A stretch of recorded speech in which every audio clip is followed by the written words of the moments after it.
Thank you, buddy. Appreciate it. Thank you very much. Thank you. I'm very excited to be here. This is, everything okay? Yeah. Okay, good. All right, so that's like an extra one, right? All right, good. But y'all are okay? Everybody good? All right, but listen, before we get going, I knew what chevrons were. I knew, because I live on the Gulf Coast, and we wrap rods down there, and so sometimes in the base we wrap a chevron pattern. So just telling you, I knew what it meant. I am so excited to be here. Maury and I have been planning this for a while, and I can't believe that he's out riding his motorcycle when I'm here, but that's okay. And I want you guys to tell him good things so he doesn't, he's not like disappointed. I should probably tell you a little bit about myself before we get going. I don't really do a speech or a sermon or a presentation. I used to do like presentations, but it just makes everybody so nervous because, you know, if you do a speech, boy, you better be interesting. And as an audience, you would be obligated to act interested. So it's much easier to like pretend you're in a big living room and having a conversation. So that's what I'd like to do. Sorry, we'll just pretend we're in a big living room and having a conversation. And I'll go first. Another thing, and I should probably tell you a little bit about myself, you know, before we get going. I always wanted to do this, to be a speaker. Isn't that odd? Because most little boys want to be a cowboy or a fireman, and I wanted to be a speaker. My parents actually told me growing up, they said, one day you'll speak in front of thousands of people. My friends at school said, one day you'll be on TV. So isn't it odd that I would kind of do that? Because, you know, I always wanted to be a speaker. I just didn't have anything to say, and that'll kill a speaking career. But I knew it was important what we say, because it's important what we hear. And if it's important what we hear, it must be important what somebody says. And so the little gifted children are proof of that. You know who I'm talking about, right? The gifted, the little honors English and advanced math and the college preparatory. I mean, these kids are everywhere. This is not new. I mean, this has been going on for years. Most cities now have entire schools for these gifted children. And I always wonder, you know, how did we turn generations of gifted children into us? With all the gifted children, where's all the gifted adults? You ever wonder about that? And I know how we have done it, because we say the same thing to kids. We team up on each other's kids. I have two little boys, 13-year-old and 11-year-old, Austin and Adam. And I know that if you meet my boys, you'll say what I expect you to say. And I'm good at it too. If you have your kids, your grandkids, man, you just turn me loose. I'll do a good job with them, because we all say the same thing to kids. And kids believe what we say. Because to kids we say, you can do anything you want to do. You can be whatever you want to be.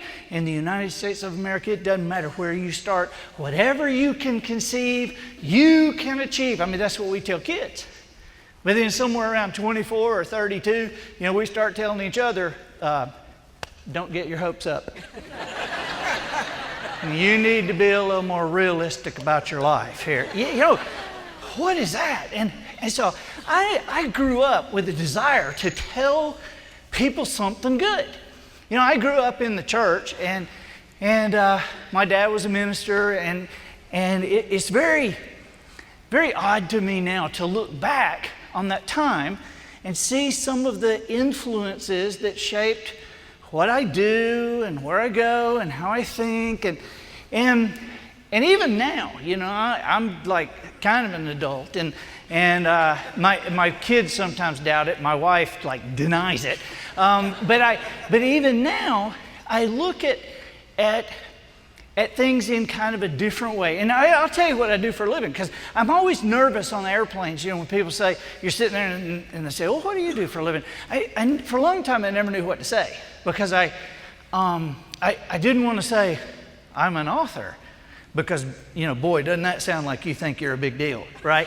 And I never wanted to say, well, I'm a speaker, because, speakers like wear suits and have points. And so I never really knew what to say until I finally figured out what it is that I really do. I'm a noticer. It's what I am. I'm probably the only professional noticer that you ever met. But when God was passing out talents, I didn't get the cool ones. I can't run fast, I can't sing great, but I notice little things that make a big difference in people's lives. This is what I do. And people say, oh, so you really developed that? And no, not really. I just always kind of had it. And it's why, it was like a gift that got, because I think it's why my parents thought I was a little odd when I was a little kid.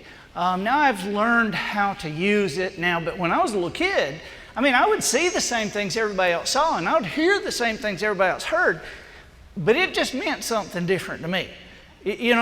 My mom was just like your mom. My mom would say, don't play with those arrows, they'll poke your eye out, or don't play with that stick, it'll poke your eye out. I'm 6 years old, and I'm thinking, you can't poke your eye out with a stick. You can poke it in. You poke it out, you got to run it up through your nose, up like this. And I grew up in Alabama, so it's a little bit. We were a lot alike. Alabama's just like Tennessee with bad roads, I suppose. But we do have our. We're in the 21st century and everything, but we still have a lot of people who think the Beverly Hillbillies was a documentary. So right but in Alabama, we still believe in spankings. So you learn at an early age. You can think it, but you be careful saying it out loud, right? And like, here's an example of that. I remember my dad getting on to me one time and saying, when Abraham Lincoln was your age, Abraham Lincoln had a job. And when Abraham Lincoln was your age, Abraham Lincoln walked 12 miles through the snow to get to school. And I didn't say it out loud, but I remember thinking, when Abraham Lincoln was your age, he was president, right? So. But I kind of thought a little differently, and somewhere along the line, I found myself thinking like everybody else, even though I had been given the ability to think differently and to use that, whatever that was, I still found myself being drawn to think like everybody. I'll give you an example. As a dad, you pay attention. You're trying to spend time with your kids and want to make a difference in their life. And you hear some people say, well, the quality of time is more important than the quantity of time. And then some people say, well, no, the quantity of time really does matter. And I think we all probably agree that both are important. And yet, I still found myself, I guess, kind of thinking like everybody else. So here was my wake-up call. One day I was out with Austin, who was like 9 at the time, and I had been watching him fish, and he said, Dad, let's throw the football. I said, okay, all right, go get the football. He comes back, and he says, okay, you be Peyton, I'll be Eli. And we have to line ourselves up because the sun was still up. It was late afternoon, but we had to line ourselves up with Eli over here and Peyton here and the sun over here because it was so bright. And and so we're throwing back and forth. And Austin finally he says, "Come on, I'm going for a long one. Come on." And so he just little skinny kid, his elbows and knees pumping. And I throw that Nerf football, and I can still see that beautiful Nerf spiral and that ball against the sky and seeing it nose over, and this little skinny kid catching it on his fingertips and rolling down into the sand and saying, "Touchdown, touchdown." And I said, "That's a good catch, dude. That was awesome. Give me the ball." And he said, "Wait, Dad, wait." I said, "Okay." He said, "Do you see?" And I said, "What? Come on, let's throw." He said, "Dad, come here. And so I walked over and I said, "What?" He said, "Dad, don't you see?" And I said, I guess not. And he said, "Dad, the sun has gone behind the house, and so it's not in anybody's eyes. And And like, do you feel the temperature? It's not too hot and it's not too cold. And it's just me and you here alone together. Daddy, it's just perfect. And I went, oh man. How many moments have I missed that were just perfect? And I ran right over them. It was a real wake-up call for me. And as I began to notice these perfect moments, I realized I must have missed a lot of them. And I watched other people and other families and other churches. You know, I work a lot with teams, and I work with coaches and with companies, and I started paying attention to how much was not noticed, and it was kind of scary, really, because I saw people that began to meld into a sameness that yielded kind of normal results. Now, working with teams and working with companies, they bring me in not to entertain, they bring me in for results. And so it was something that I began to look at in my life, in the life of my church, and what God wanted me to do and what God wanted me to become. And I began to pray, God, Solomon asked for wisdom and understanding so that he could help your people. Well, here's another thing you probably need to know about me. When I was a little bit kid, I just could never shut up. And I mean, my parents had many conferences with the teachers, and they would say, oh, he's a wonderful kid, we love him to death, but he will never stop talking. And I really did. I felt this urge, even from the time I was a little kid, I just felt this urge to talk and just tell people something. And my parents, he's like, oh my God. We would have people, or literally they would have people invite friends over the house. And there was a time in our lives that my parents said, if you would sit on the couch, Andy has promised to play in his room tonight, but first we have to give him like 5 minutes. And so, all the people who sit on the couch, and I'd come out and go, hello, ladies and gentlemen. And it's just like this weird little kid. But I look back on that, I was just amazed how this little kid was just like compelled to talk. And there was some time after that perfect moment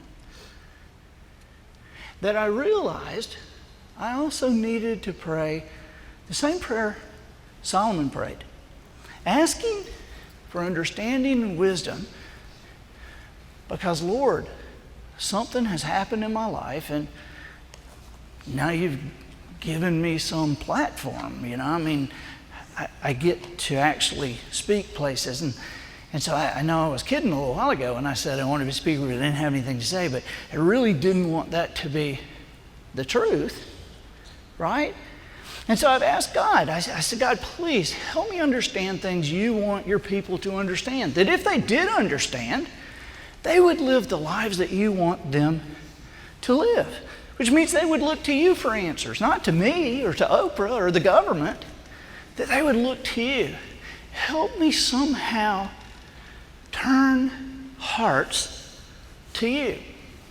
Well, when I prayed that prayer, some amazing things began to come clear to me. And I'll tell you a couple of them. You know, I follow your church because Pastor Maury is a buddy of mine. And so I know about the incredible growth that you've had. And I know about some of the changes that have happened in the past few months. And I know that sometimes when change happens, people complain.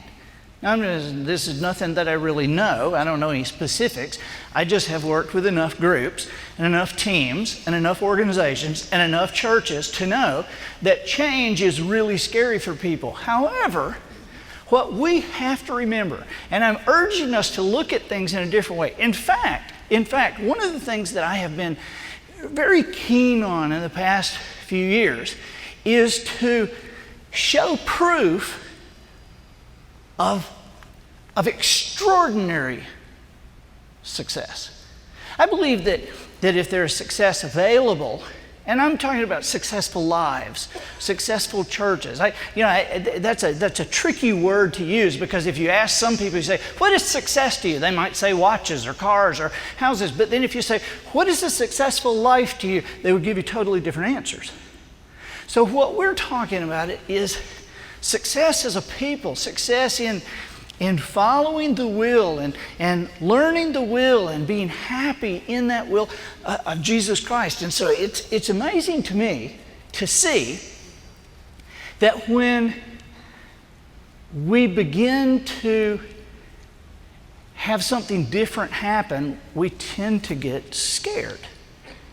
Okay, so there is a little known principle that, and I guess I made it up, but it's like true, and that is that change anywhere requires change everywhere. You know, one of the things that people tend to forget are good changes, which is why they're so scared to death of change.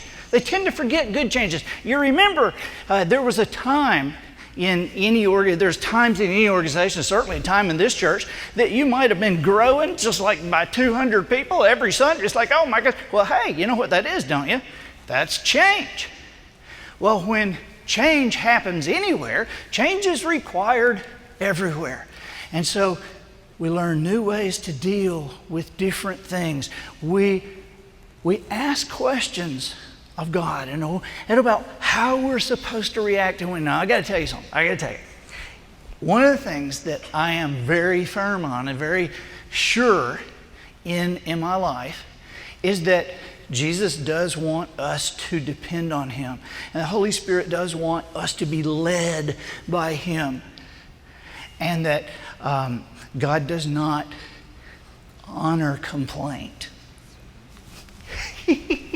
I can tell you actual proof of this. I work with a lot of companies, right? And so I tell them a lot of times, I say, now, I'm not a motivational speaker. I could care less if you're motivated or not. I'm not here to encourage you, because that'll last about 5 minutes, you know. You encourage somebody, and that lasts as long as the guy's in the room, or until Friday, or until the first thing happens. You know, I'm not here to encourage you. I'm here to prove something to you that you can carry forever. And I'm not talking about a mathematical proof. I'm talking about proof beyond a reasonable doubt. To think in a certain way where we go, yeah, I mean, how many times we've done this, right? You say, I never thought of it that way. Wow, I never thought of that. And because we never thought of it that way, and it makes so much sense, we turn and go this way, and we never turn back. Just because something has been proven to us. I mean, this has happened all our lives. We just never really noticed it. Okay? I remember when you were a little kid and somebody was trying to say, now 2 + 2 = 4, 2 + 2 = 4. And they were maybe asking you, what's 2 + 2? 4. You know, and you didn't really understand it. You just memorized it, and they were happy, you were happy. But there was a moment in your life, and you probably don't even remember it. I don't remember my moment, but there was a moment when somebody sat us down and said, okay, there's 2 apples here, and when we take 2 more apples, when we add apples, that's a plus. And so 2 + 2 is, and somewhere that clicked at that moment. We don't even remember it, but we kind of went, oh. And not only did we never question that again, that was a firm part of our lives, that even in junior high school or high school, when things were happening and you're just like, oh, my life is falling apart, we would maybe get upset about certain things, and we'd say, oh, I've got to re-examine every part of my life. But we didn't examine every part of our life, because that 2 + 2 thing, we never re-examined that, because it had been proven to us beyond a reasonable doubt. And curiously, that proof was able to be used and applied to 7 + 5. And then that beginning little proof, because of that beginning little proof, we were able to understand the concepts of subtraction and division and multiplication, and then later, but it all really went back to that one little bitty proof. It's very curious to me how many times in our lives we miss those moments, those perfect moments that God lines up for us that would apply to every other part of our lives if we would just pay attention.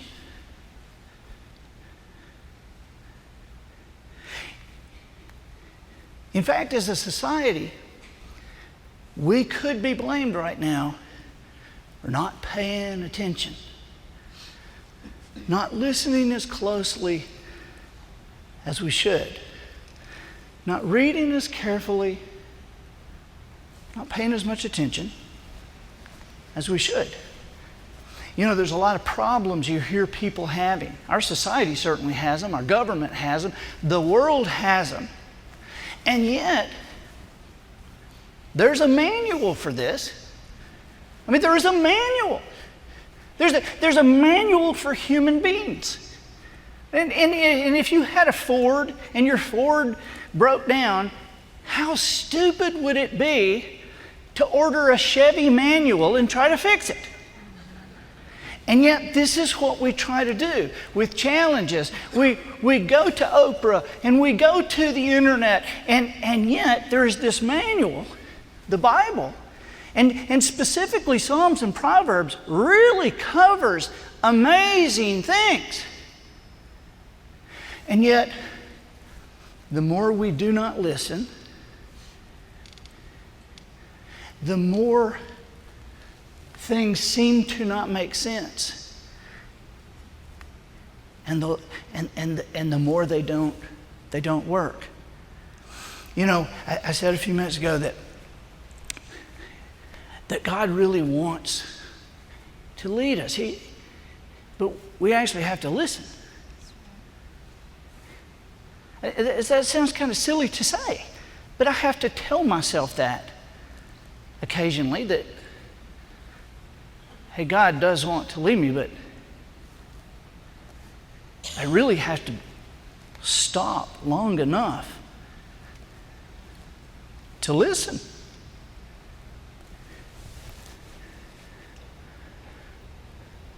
And we get so afraid. We get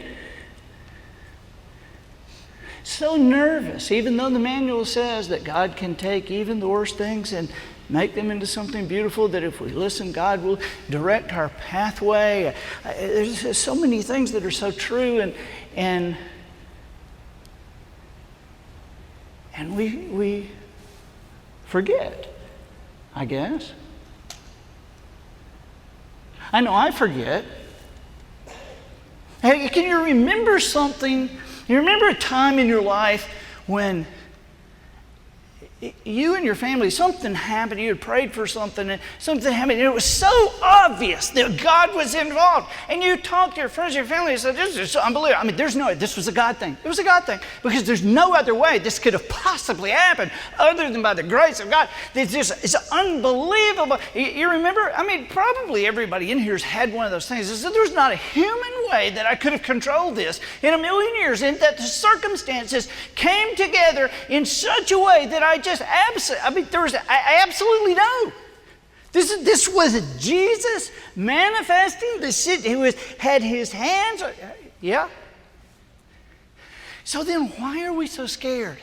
Why don't we remember those times?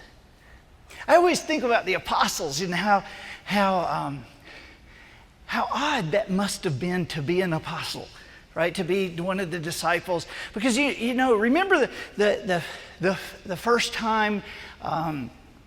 Remember they were out in the boat, and it was the sons of Zebedee. It was James and John. Isn't that right? James and John, is that right? All the pastors are going, I don't know.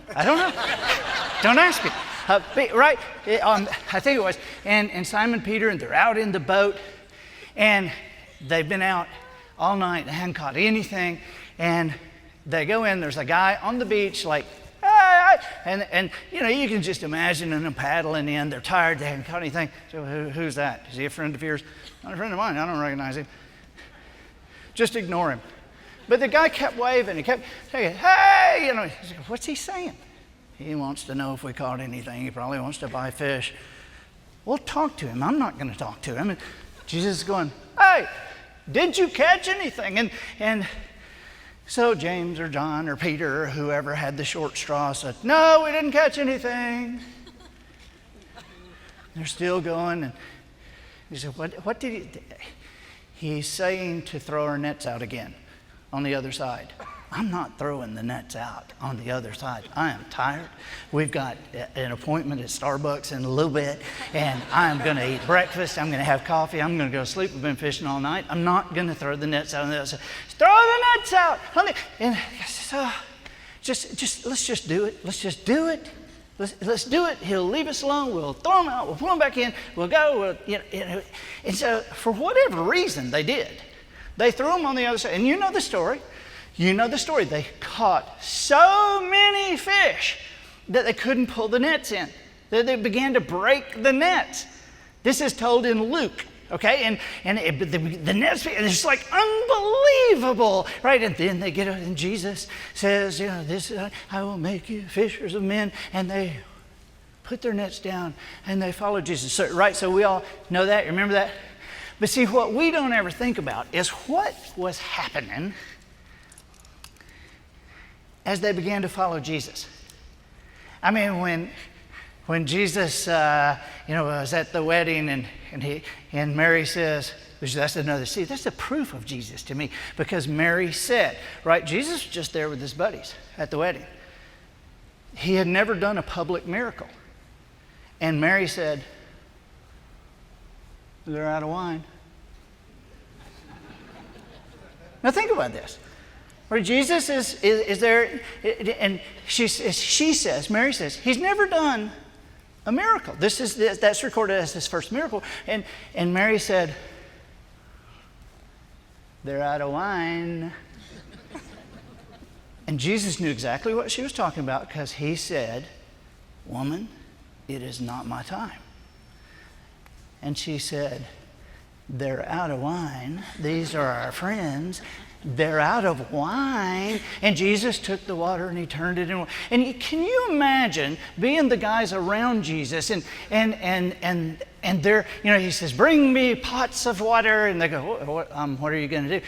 Jesus said, I'm going to turn this water into wine. And these guys go, this was going to be so embarrassing. Don't do this. And then somebody said, well, remember the fish. He might be able to do it. So we'll see. And then he did. And then there's other times. Can you imagine being with Jesus? Lazarus has died. He's dead. And Jesus walks up and he goes, Lazarus, come forth. And don't you know there were a couple of other guys going, oh, don't do that. Don't do that. It's just good. Don't do that. And then somebody else said, remember the fish. Remember the fish thing? And everybody said, oh yeah, okay, well, maybe you will. It had to be something that they were able to hang on to. And always remember to keep the faith and know that Jesus was who he said he was, and that he was active in our... There's got to have been... You can see over and over in the Bible instances where God does not like complainers. You see, remember when the children of Israel, talk about whiners. Now there's some whiners, baby. God gives them food, he gets them away the game, and they're like, did you take us out here just to kill us? I've never seen, if you read that, you just will not see a bigger group of whiners anywhere. And God had to be sick of it. And I am personally aware in my own life when I'm talking to God, I don't want to get God rolling his eyes at me. That's just me, but I just don't. One day I was saying, oh, God, please do this. Oh, God, please make it. Please. And I just could imagine God going, and so I don't want God rolling his eyes at me. And can you imagine enduring all that from the children of Israel? Well, if you remember, when they finally were going to take the promised land, remember, I don't remember specific instructions, but it's something like take this, line up this many breasts, walk around, and then blow the trumpet, and walk around and blow the trumpet, and then the walls are going to... You remember that? You remember kind of those instructions? But there was one instruction that I've never heard anybody talk about. I've never heard a preacher bring up. But there's one instruction that's kind of missed. And that instruction was, and no talking in the ranks. Everybody has to be totally quiet, no talking. I mean, God was about to bring, after years and years, a generation had passed, and He is about to bring these people into a promised land. But He had had so much of it from them that He finally said, I don't want to hear anything at all, because He knew they'd already blown it one time. He already planned to give them the promised land years and years and years before. But they just couldn't quit their murmuring. That's what it says in the Bible. They called it murmuring. You can translate murmuring when it says it in the Bible to complaining and whining. But over and over, they murmured, and the people murmured, and nothing good ever happened when the people murmured. But here was God saying, do not say a word. It's because He knew somebody was going to go, this will never work. This isn't the way you fight a war. This is crazy. And that would just spread right through everybody. See, there is the opportunity we have to listen quietly and know that God has great plans for us. Plans to prosper us and give us a great future. I mean, that's in the manual. And all we have to do is act like we believe it and do something. And I say act like we believe it, because this is one of those things of our world. You know, we live in a world where people are absolutely just obsessed with how people feel. I mean, I work with companies, they'll change policy for 10,000 people according to how 22 of them feel. It's unbelievable, and especially unbelievable when you realize that the world is stepping away from Jesus Christ, and we are supposed to call attention to Him. We are supposed to show proof of His mighty works, proof of our faith. What do they say about the Holy Spirit? And you will do greater things. And so we're actually supposed to do, to act like, because that thing about the feeling, here we are in a country obsessed with how people feel. And yet, if you think about it, our economy, our whole world, the good things work in opposition to that. Because really, nobody cares how you feel. They only care how you act. Every good thing that ever happened to you growing up, not a single good thing ever happened because of how you felt. Every girl who liked you, every teacher who gave you the benefit of the doubt, every job you were offered as a teenager that was offered to you, not the other teenagers, that was offered to you. Every time, I mean, did we ever hear a coach say, okay, we're undefeated, going in the state championship game. John, I know you can't catch and I know you can't throw the ball, but guys, we're going to let John start at quarterback tonight because he'll feel so darn good. That never happens. Our world, when we began to grow up and interview for jobs, nobody ever leaned across the table and said, okay, if I give you the job, how are you going to feel?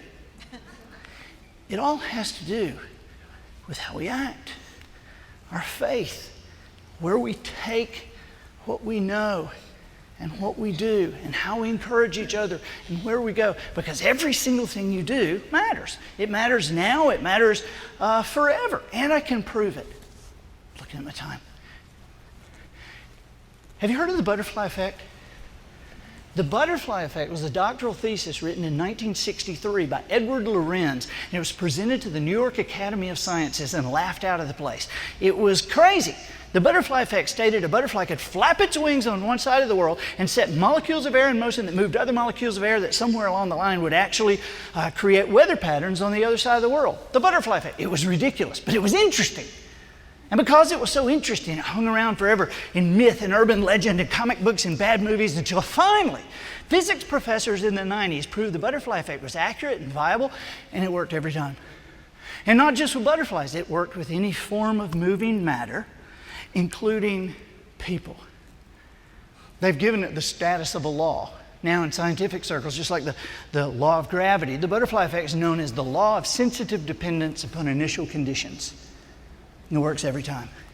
I was ironing a shirt in a hotel room one night, this was 5 or 6 years ago, and ABC News was on in the hotel room, and they were doing that Person of the Week thing they do every Friday night. They still do this, They talk about somebody, how great they were, give them the Person of the Week. And so I'm barely listening, but the guy says, and so the Person of the Week, and they gave the date. He said, it's Norman Borlaug. And when he said Norman Borlaug, man, I went over in front of the TV set. My jaw was around my knees. I didn't know I didn't know he's still alive. I knew who he was.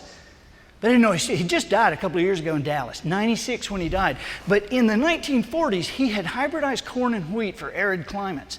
And they had calculated that throughout the decades across the world, his work had saved the lives from famine of over 2 billion people. The guy saved 2 billion lives. And for that, he was Person of the Week. But I'm sitting there yelling at the TV because I knew it wasn't Norman Borlaug who really saved the 2 billion people. It was a guy named Henry Wallace. Henry Wallace was the Vice President of the United States under Roosevelt. A lot of people say, ooh, what about Truman? But remember, Roosevelt was elected 4 times. He had 3 different vice presidents. Isn't that curious? First one was Nance, last one was Truman, but the middle one was the former Secretary of Agriculture, a man named Henry Wallace, who, while he was Vice President of the United States, used the power of that office to create a station in Mexico whose sole purpose was to figure out how to hybridize corn and wheat for arid climates. And he hired a young man named Norman Borlaug to run it. And Norman Borlaug got the Nobel Prize, and Norman Borlaug got Person of the Week. But when you think about it, it was Henry Wallace who really saved the 2 billion people, wasn't it? Unless maybe it was George Washington Carver. You remember Carver, don't you? The peanut stuff. One of the things people don't know about Carver is that when he was 19 years old, he was a student at Iowa State. He had a dairy sciences professor who on Saturday and Sunday afternoon would allow his 6-year-old boy to go on botanical expeditions with this brilliant student. George Washington Carver was his babysitter. It was George Washington Carver who pointed that 6-year-old in the direction. George Washington Carver who took that 6-year-old Henry Wallace, long before he ever thought about being Vice President of the United States, and put a vision in his life about plants and what he could do with humanity. It was George Washington Carver flapping those butterfly wings for years with the peanut. Think about that, 266 things he developed from the peanut. Years flapping those butterfly wings with the sweet potato. 88 things he developed from the sweet potato that we still use today. And while nobody was even looking, he flapped his wings a few weekends with a 6-year-old and just happened to save the lives of 2 billion people and counting. So when you think about it, maybe Carver should have been Person of the Week. Unless it would have been a farmer from Diamond, Missouri. A man named Moses lived in a slave state, but he didn't believe in slavery, so this was a problem for these psychopaths like Quantrill's raiders who would come through farms and villages at night, burning and destroying. And one night, Quantrill's raiders came through Moses' farm, and they burned the barn, and they shot several people, and they drug off a lady named Mary Washington, who refused to let go of her infant son, George. Now, Moses was kind of crazy and disorganized, probably like me, but he had a wife named Susan, who was very organized, and Susan sent word out, and a messenger here, and messenger, and so 48 hours later, she had the meeting set. And she sent her husband several hours north to a crossroads in Kansas on a cold January night, where at the appointed time, he met 4 of Quantrill's raiders who showed up on horseback carrying torches with the flour sacks over their head, the eye holes cut out. And there Moses traded the last horse they had left on that farm for what they threw him in a burlap sack. And as he caught it and they thundered off, he went to the ground. And there, in that black night, with his breath coming out against the darkness, he opened that burlap sack and he jerked open his coat and his shirt. And he took that baby, the cold, naked, almost dead baby boy, and he put him in next to his skin and he covered him up. And he walked that baby out and all the way home. And the next afternoon, when he put that baby in the arms of his wife, they went to the fireplace and began to massage him, trying to get that circulation going. And they told God right then, God, we will act as you direct. We will raise this baby as our own. They told God right that minute, they said, God, we promise to educate this child to honor you and to honor his mother, who they knew was already dead. And that was the moment they told that baby they would give him their name. And that is how Moses and Susan Carver came to raise that little baby George Washington. So when you think about it, maybe it was a farmer's wife from Diamond, Missouri, who saved 2 billion people. Unless, now we could do this all night, right? How far back could we go? How far back could we go to show whose move at what time really was the move that saved 2 billion people? And how far forward could we go in your life? How far forward could we go to show the difference you will make by the actions that you take and the look on your face and the words that you speak? How far forward could we go to show the difference you will make? You understand, right? There's generations yet unborn whose very lives will be shifted and shaped by what you do tonight and how you act tomorrow and what you say the next day and the next and the next, because everything you do matters. Not just to you or your family or Cornerstone. Everything you do matters to all of us and for all time. We will make a difference. But it's important to consider, what difference are we going to make? And isn't it awesome to serve a God who puts that choice right in our hands? We can make a great difference. Bow your heads. Father, thank you for these people. Thank you for this church. Father, thank you for this time. Father, we ask your protection and blessing over Pastor Maury and the members of this church who, for whatever reason, are not here tonight. Father, we ask you for your direction. And we are promising you, again, to listen for it. We remember that song, Lord, when we were kids. We remember that song. And whether we sing it or not, we are determined to have that kind of attitude toward you so that we can live the kind of life you desire in your people. We are saying, have thine own way, Lord. Have thine own way. You are the potter, we are the clay. Mold us and shape us after your will while we are waiting, yielded and still. Thank you, Father. Dana?